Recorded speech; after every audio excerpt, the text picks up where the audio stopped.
নম্বর সূরা বাকারার 214 নম্বর আয়াতে বলেন, আম হাসিবতুম আন তাদখুলুল জান্নাহ ওয়া লাম্মা ইয়াতিকুম মাতালুল লাযিনা খালাউ মিন ক্বাবলিকুম মাসাতহুমুল বা'সাউ ওয়াদ-দাররাউ ওয়া যুলজিলু হাত্তা ইয়াকুলার রাসূলু ওয়াল লাযিনা আমানু মা'আহু মাতা নাসরুল্লাহ আলা ইন্না নাসরাল্লাহি করিব। মানুষ কি মনে করেছে জান্নাতের দরজা খুলে থাকবে আর তাদেরকে কি তাদের উপর এখনো সেই অবস্থা আসে নাই যেই অবস্থা আগেকার নবীদের উপর, দিনের দায়ীদের উপর, সৎকর্মশীলদের উপর, সালিহিনদের উপর এসেছে? তাদেরকে কষ্ট চেপে ধরেছিল, তাদের পায়ের নিচের মাটি সরে গিয়েছিল, চতুর্দিক থেকে তাদেরকে গায়েল এসেছিল, উপহাস এসেছিল, ছলছাতুরি এসেছিল। সুতরাং এক পর্যায়ে তারা নবী এবং তার অনুচর বৃন্দরা, সহচর বৃন্দরা আল্লাহর কাছে হাত তুলে বলতে বাধ্য হয়েছিল, মাতা নাসরুল্লাহ, আল্লাহর সাহায্য কখন আসবে? আল্লাহ তখন তাদেরকে সান্ত্বনার বাণী শুনিয়ে বলছেন, আলা জেনে রেখো ইন্না নাসরাল্লাহি করিব, নিশ্চয়ই আল্লাহর সাহায্য অতি নিকটে। রব্বুল আলামিন সূরা ইয়াসিনে বলেছে, ক্বালু ইন্না তাকায়্যারনা বিকুম লা ইল্লাম তানতাহু লানারজুমান্নাকুম ওয়া লা ইয়ামাসান্নাকুম মিন্না আযাবুন আলীম। তোমরা যারা আমাদেরকে ভালো করার চেষ্টা চালাচ্ছ, তোমরা যারা সমাজটাকে সুন্দর করার চেষ্টা চালাচ্ছ, জেনে রেখো এই কাজ যদি তোমরা বন্ধ না করো, আমাদের পক্ষ থেকে প্রস্তর আঘাত এসে পাথরের আঘাতে আঘাতে তোমাদেরকে দুনিয়ার বুক থেকে সরিয়ে দিব। রব্বুল আলামিন সূরা ইয়াসিনের 30 নম্বর আয়াতে বলেন, ইয়া হাসরাতা আলাল ইবাদি মা ইয়াতিকুম মির রাসূলিন ইল্লা কানু বিহি ইস্তাহজিউন। এই জমিনে এমন কোন নবী কিংবা রাসূল আসেনি যাদেরকে মানুষ ছলছাতুরি করেনি, টিটকারি করেনি, উপহাস করেনি, ব্যঙ্গ বিদ্রূপ উপহাস এইরকম টেরা চোখে তাকায়নি। সুতরাং কুরআনুল কারীমের এই আয়াতগুলি, হাদিসের এই বাস্তবতাগুলি প্রমাণ করে দিচ্ছে, যারাই সম্পূর্ণ আল কোরআনের দাবিনে জাতির সামনে আসবে, যারাই বুখারী, মুসলিম, তিরমিজি, আবু দাউদ, মুওয়াত্তা মালিক এই সমস্ত রিয়াদুস সালিহিন, বুলুগুল মারাম সম্পূর্ণ হাদিস জগৎ নিয়ে পৃথিবীর মাঠে নামবে, সমস্ত কাফেররা একজোট হয়ে, সমস্ত ইহুদিরা একজোট হয়ে, সমস্ত খ্রিস্টানরা একজোট হয়ে, সমস্ত মুশরিকরা একজোট হয়ে, সমস্ত বিদাতীরা একজোট হয়ে দিনের এই দায়ীদের উপর হামলে পড়বেই। আপনি যদি প্রশান্ত মহাসাগরের নিচে গিয়ে আপনি দাওয়াতি কাজ করেন, ওইখান থেকে আমেরিকার সাবমেরিন ওই পানির নিচে গিয়ে ওইখান থেকে আপনাকে ধরে আনবে। আপনি যদি মঙ্গল গ্রহে গিয়ে দাওয়াতি কাজ করেন, ওইখান থেকে তারা রকেট পাঠিয়ে ওইখান থেকে ধরে আনবে।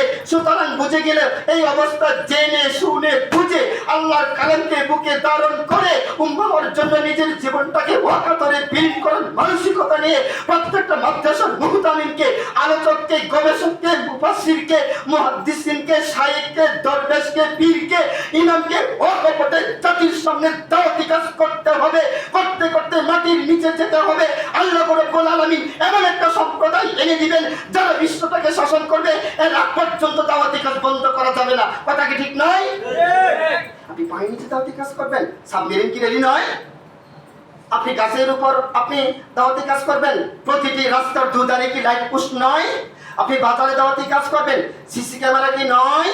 সরকার যে বাহিনীগুলিকে টাকা দিয়ে, পয়সা দিয়ে, ক্যান্টনমেন্ট দিয়ে, থাকার জায়গা দিয়ে, এসি দিয়ে তাদেরকে পোষা কুকুরের মতো লালন পালন করছে, আপনি সহজে সহজে সাপটাই আল্লাহর দুনিয়াতে কামনা কথা করাবার জন্য আপনাদের মাথায় থাকতে পারে, আমি অধমের মাথায় আমার স্টাডিতে এটা ধরে না। তাহলে বোঝা গেল এই কঠিন পথ জেনেই এবং ক্রস ফায়ারের মুখোমুখি হওয়ার সম্ভাবনা নিয়েই, ব্রাশ ফায়ারের মুখোমুখি হওয়ার সম্ভাবনা নিয়েই এই উম্মাকে, এই বিশ্বকে বাঁচাতে হবে।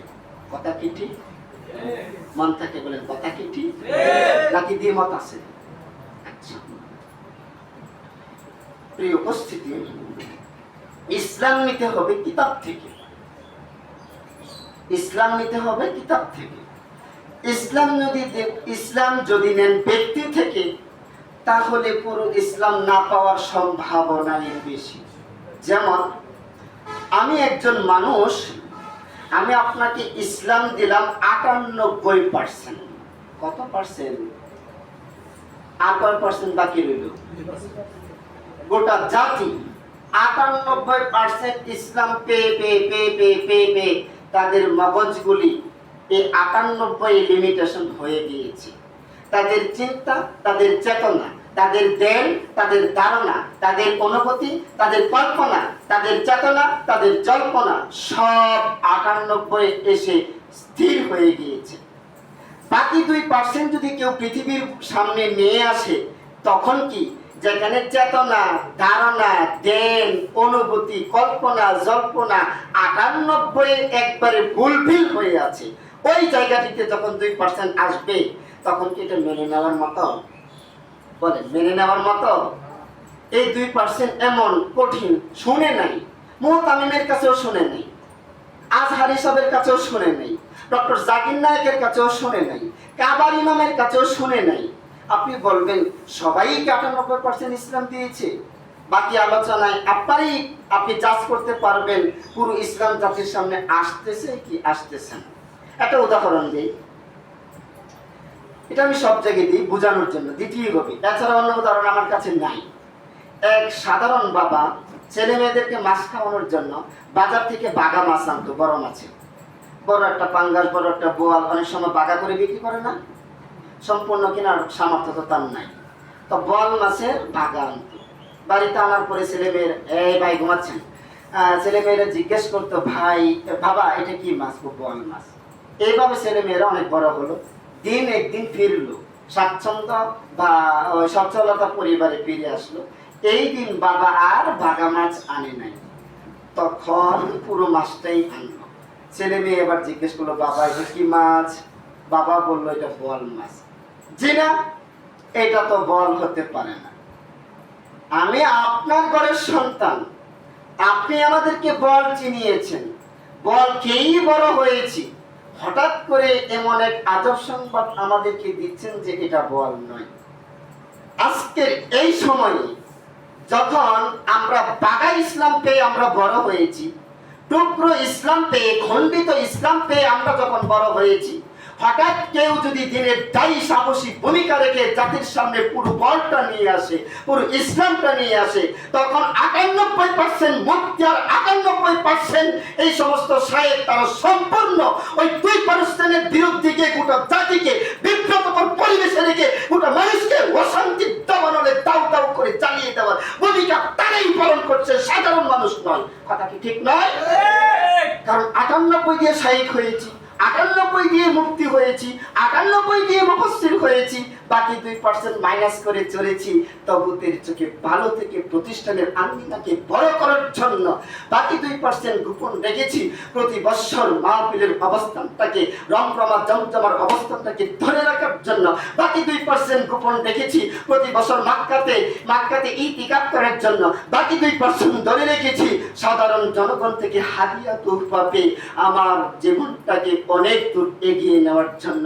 জাতির কাছে জবাব দিতে হবে এবং কিয়ামতের দিন আল্লাহর দরবারে জবাব দিতে হবে। প্রিয় উপস্থিতি, আমি আপনাকে চেতনার মধ্যে পুশ করছি, আমি আপনার শত্রু নই, আমি আপনার দিনী ভাই। 10 মিলে করে কাজ, হারে জিতি নাহিলাজ। আমি এসেছি আপনাদেরকে সাথে নিয়ে কাজ করার জন্য। অথবা আপনি আমার হাতে কোনো কাজ তুলে দেন, আমি অথম আলহামদুলিল্লাহ বলে সেই কাজ বাস্তবায়ন করব। কেন?